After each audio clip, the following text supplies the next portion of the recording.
Hello friends, one thing I wanted to say before I begin is that if at any point in the video you're sick of hearing about the book, but want to skip to about 16 minutes, I'm going to be announcing like the next 5 or 6 books that I'm going to be all reading sort of at once, and I don't know in what order they're going to come out. So skip to that if at any point you've heard enough about today's book and just want to know what's coming up so that you can read along and prepare. All right, thanks. Enjoy the video. Hello, friends of YouTube. Welcome back to Mike Reads the World. I'm in a new home and in a new space as of the last video I did for the Magic Mountain. And this is my new bookshelf where you can see, well, not new bookshelf, it's an old bookshelf, and I still need another one. But you can see right here all of the books that I have read so far for this project. So that's pretty cool. But yeah, I do need another bookshelf because this is like kind of, you know, not great, but I'm working on it. So anyway, today I am talking about Girls of Riyadh for Saudi Arabia, and actually not going to be talking very much about it. I'm going to be talking a lot more about other things.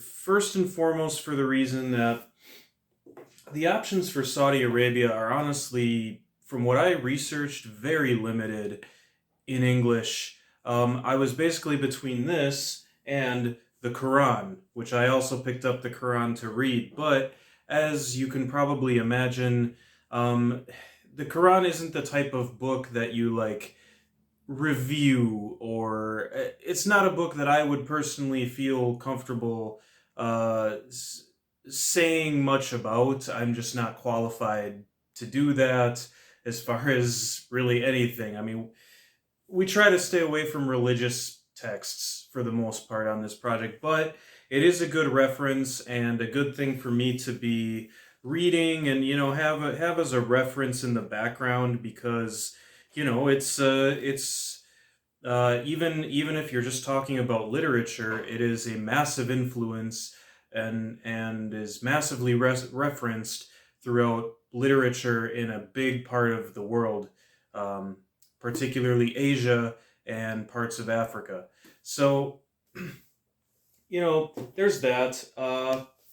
Girls of Riyadh. The thing about this book, I knew it was going to be a tough one for me to like, kind of going in. And I do try to stay away from books in this project that I know are just like, that I know I'm not going to like them because I don't like being negative. And I also feel a little bit like, uh, I don't know, petty or icky, talking negatively about a book that someone wrote when they were young. This author, I believe, wrote and published this when she was like from when she was 18 to her early 20s. So it's the level of writing here is just, and it's not fair, of course, to go into this expecting it to be very readable while I'm also reading something like Thomas Mann's The Magic Mountain, which I'm still coming down off of. But I will be talking about later in the video the books that are coming up and what I'm doing as well. So again, really kind of going back to my roots on this one and being more of a blog entry about chronicling my journey through the countries. But first thing I do want to talk about this book a little bit, and just why it wasn't really for me, because I do think there maybe are people out there that would really like this book.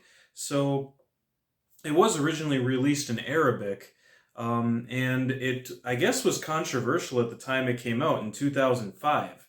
And the basis of it is that every chapter kind of begins with an email, like back in the days of the early internet. And this was actually one of the most interesting things about the novel, was like remembering what the early days of the internet were like. Now in 2005, I would have been in my mid-teens, but the book was actually written kind of even before that, and like when I would have been like 10 and 11 and first started using the internet.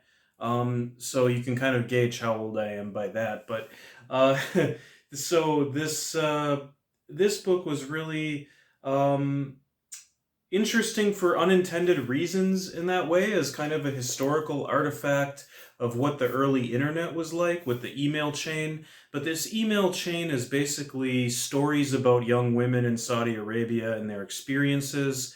It in the introduction, there's this claim that this doesn't represent all the girls in Riyadh, but it does represent many of them. And as far as being representative, I don't know if that's really true, because to me, this is about upper class women in Saudi Arabia that all have bad experiences with men. All of them have a chance, and most of them do go abroad at some point, which I don't know at this time how plentiful those opportunities were. But I get, because they all go to a private university and they're all consuming like Western media and very familiar with it, I get the sense that this isn't really representative, but that doesn't that's not necessarily a bad thing or a deal breaker for what makes a good book. It's simply that, yeah, the writing quality is what I would have expected perhaps out of my 18 to early 20-year-old self. So again, I don't want to judge it too harshly, but reading it now and reading it alongside classic literature, it was very hard for me to get through it, and it really was a chore to read. So, that being said, there were some positives. It follows specifically four women um, who all kind of have their own thing, and this is sort of a spoiler. Not really, it's just a very general concept of what each woman is. But there's a quote later in the book told by one of the women, Michelle. She says, "It would be over Michelle's dead body that she would be reduced to the circumstances her poor miserable friends found themselves in. A prisoner of the house, Gamra, a prisoner of a man, Sadim, or a prisoner of her vanity, Lamis." Now, I think of all of them, Lamis is kind of the most easy to like and most easy to relate, just because, yeah, in being a prisoner of her vanity, what does that mean? Well, she kind of has the best time out of all of them, doesn't have any really bad relationships. She goes to university, medical school, and she's really just focused on that. But then again, she's really into astrology, which I'll just say think is pseudoscience. And there's a big part of that in the book that I wasn't really interested in, but somebody else might be. But most of the book, so that right there, prisoner of the house, prisoner of man, or a prisoner of the vanity. And in an unrelated way, all of these women's kind of conversations and things they do in the book revolve around talking about men and other relationships and things like that. So it's that kind of like TV sitcom sort of feel of where everything in the book is just about love, but it's, to me, a very, immature ideal of what love is. Again, what's the age of the person writing this? That is something to take into account. So again, can't really be judgmental about that, but that leads me to the another point that I'm not going to force myself, I've decided, to finish every book in this project. I do intend to make a video for a book for every country, but I also don't want to be up here talking negatively about other people's works, because I chose to finish it, and I chose to go through the work of actually reading it. So that's a reflection for me to say, well, if I'm not enjoying a book, I can stop and tell you guys, well, I just stopped the book for this reason. And if you're doing a Reading the World project, I hope this serves as a guide for you to decide whether it's something you're interested in or not. So, again, yeah, it's for all these young women kind of seeking love in different ways. It's basically just relationship failure after relationship failure. None of the characters were particularly likable to me or that relatable, which is, of course, a difficulty. Trying to put myself in other people's shoes, again, it's like, yeah, to a certain extent I can do it, but at the same time it's hard as kind of somebody who I feel is matured beyond a lot of the themes and the struggles in this book in my personal life. Was harder to come to grips with that. I mean, there is a criticism here, perhaps, of Saudi Arabia's society going on. But again, I feel like there's some things in this book that also almost came off as a bit classist. You know, assuming that if you're not like a more liberalized thinking woman in this country, then that's automatically superior. Maybe I read it wrong. It's just kind of a sense that I got. And, you know, like I said, a lot of the references and things were to Western media. So there is a sort of sense of alienation from the original culture that this is supposed to be criticizing or about that is also taken into account. And again, none of this makes this necessarily bad. It's just you know, what I noticed while reading it. That being said, there were a few like little things that I wanted to talk about that I bookmarked here. I already talked about that one. Um, so you know, again, talking about like remembering technology from the early 2000s, that was unintentionally, again, the most interesting thing about this book. Uh, you know, preparations for a wedding where Michelle is responsible for using her connections to record a CD of songs written by some of the famous singers she knew, a custom made for CD for Lamise and Nizar to play during the party. You know, it's like that just being on that cusp. I haven't read a book in this project that's like that's I've been so aware of like what a strange moment in time that was when I was, you know, 10 to 15 years old and the internet was booming and you had Yahoo groups, which you never hear, or like email list, and that was like a major form of entertainment and forums and things. I don't know. It was just really, that was interesting actually. The most interesting thing to me about reading the book. Um, but like, listen to this for example. If we lose faith in love, everything in this world will lose its pleasure. Songs will lose their sweetness, flowers their fragrance, and life its joy and fun. When love has been in your life, you see that the only true, real pleasure of life is love. Every other thrill arises from the basic source of pleasure. The most meaningful songs are those your lover hums in your presence. The prettiest blossoms are the ones he offers, and only praise that counts is your beloved's. In a word or two, life only goes technicolor in the very moment love's fingers caress it. You know, it's I could not disagree more with that sentiment, but that is really kind of what seems to be the main thing in the book. So any lesson you really get out of this book, if you're reading it, I think with a more mature mind to the complexities of love and relationships, is going to be a somewhat unintentional uh, learning. I think if you're more like me. I don't know. Not saying I'm like the most mature or well versed person in love, but uh, I wasn't convinced by this, you know, particular portrayal of it. Um, yeah. So,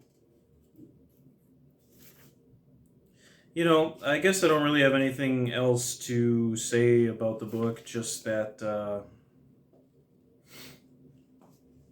you know, some really by the end of it, I would say like it was really like I said it was really hard to get through, but I guess by the end of it I had gotten to know the characters just enough that I was able to get through the last 4 or 5, 6, okay, let's say 10 because there's a lot of chapters, but like 10 chapters with relative ease because I did want to know how all these stories ended up, and I guess satisfied with the conclusion. I mean, I didn't completely reject the conclusions, but I also again didn't find them very realistic or whatever. So I don't know. It's a book that I guess you can do your research on. You can decide if you're interested in it. Um, and again, reading the Quran is like almost a complete opposite thing of this, and I've honestly had a pretty difficult time uh, getting my head around it, as I tend to do with religious texts.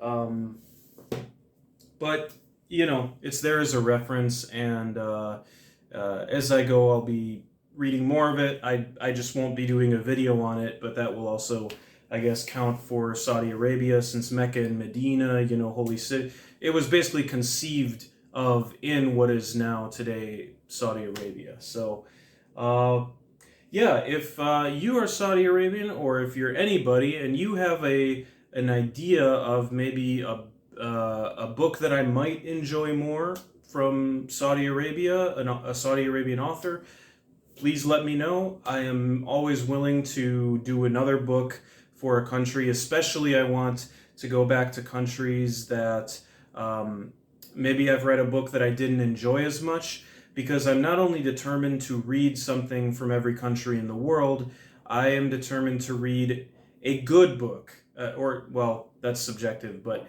a book that I get a lot of meaning out of, or can say, like, this is a great book. I am doing my best to find a great book from every country, even though that's likely not possible, having only two languages that I can fluently read in, being English and Spanish, and possibly Portuguese, but Portuguese is pretty well translated. When you deal with those countries, you can usually find something translated. Anyway, so to end the video, I'm just going to present this kind of going forward. I've got 5 books that I'm going to be reading all at once. So I don't know if you have made it through this whole video. You might have already decided that this isn't like the book for you and checked out. That's totally fine. But if you are interested in keeping up with the project, or looking into these books, these are the 5 or 6 books that I'm kind of reading simultaneously, and I'm actually enjoying all of them so far in the early chapters. And I'm literally switching between each, like reading a chapter of each in succession to start with, and then I'm going to see if one of them grabs me, and then I'm like, okay, today I'm going to finish this one. You know, it's all spontaneous. One of my major goals is to actually slow down in this project. I am very proud of having read 55 countries over the past year, but it's totally okay, and in fact probably a good goal, that for the next year I read less countries more deeply, and the books that I do choose more slowly and take them in, and I'm working on that. Because The Magic Mountain was an experience of a book that really, as Thomas Mann says, and I think it's the very first introduction or chapter, we operate on the basis that only thoroughness can be truly entertaining, and I'm starting to adopt that as truth in my own life, that thoroughness is kind of its own good, in a sense. So anyway, When Rain Clouds Gather by Bessie Head from Botswana is going to be one of them. We've got The Railway by Hamid Ismailov. He could be counted for a number of countries, but I'm going to be counting him for Uzbekistan, just because of how I've got things counted for other countries, and he lived in Uzbekistan a good part of his life, or has lived. I believe he's still alive, I'm not sure. But yeah, he's a well-known author in that part of the world. And then we have Four Rains from Thailand, and I have to say, this book is like totally helped me get over The Magic Mountain, at least the first chapters of it. I am absolutely loving The Four Rains from Thailand, and yeah, this one is starting out amazing so far, and I can't wait to finish it, and fully expect that it's not going to disappoint as I go on. Another one that's really great so far is Elias Canetti's Auto da Fe. The only fictional novel he ever wrote. He's a Nobel Prize in literature, and I'm counting him for Bulgaria. I can't remember for what reason, if he was born there or lived there. But when I was doing my research, he slotted into Bulgaria. And then a book in Spanish. We've got Blanca Olmedo from Honduras, from Lucila Gamero de Medina. She was a doctor and a female author who published this in 1908. So for the time period, I mean, it's very interesting. It's pretty hard to find, female writers, not only that are well known in Latin America in many countries, but especially in that time period. And this one is actually surprisingly good so far as well, for being as, I don't know if you want to say obscure, but it's outside of Honduras. I don't think it's well known very much at all. But it's good so far. And then finally, we have a graphic novel, The Adventures of Alexander von Humboldt by Andrea Wolf and Lillian Melker. I could count this one for Germany because Lillian Melker was born there and she's a historian. And it's about Alexander von Humboldt, but, it's a graphic novel, beautifully illustrated, and I really look forward to talking about this one as kind of my one graphic novel every 10 books that I've been doing since I started this project. So this one is halfway done, and the others are I'm still in the early 1/4 of the book. So again, it's just whatever I end up finishing first. I don't know what it is, but those are the books. If you are interested in reading them right away, I decided this will be an experiment where I'm just transparent about what I'm trying to do. And it will be interesting to see how this experiment reading 5 or 6 books at once goes. This is more than I've ever read at once, but I'm also doing it with the intent of there's no rush to finish any of them. And so if I'm tired of one, I can just go to another. And it keeps the thing moving forward. And if I really get hooked by one, I will just go with the flow. So that's where we are at. Thank you for watching as usual. I hope you will continue to join me on this journey, reading the world. And in the background, of course, I'll be working on a longer, deeper look into the Magic Mountain, which is the book that I've certainly spent the most time and thought on in this project yet. And I feel it is deserving of being kind of that first produced, trying my hand at video essay production, I guess you could say. We'll see how it goes. If it's a complete failure, well, I'm still reading the world. So again, thank you. And if you enjoy what I'm doing, please subscribe, leave a like or comment, and take care. Happy reading.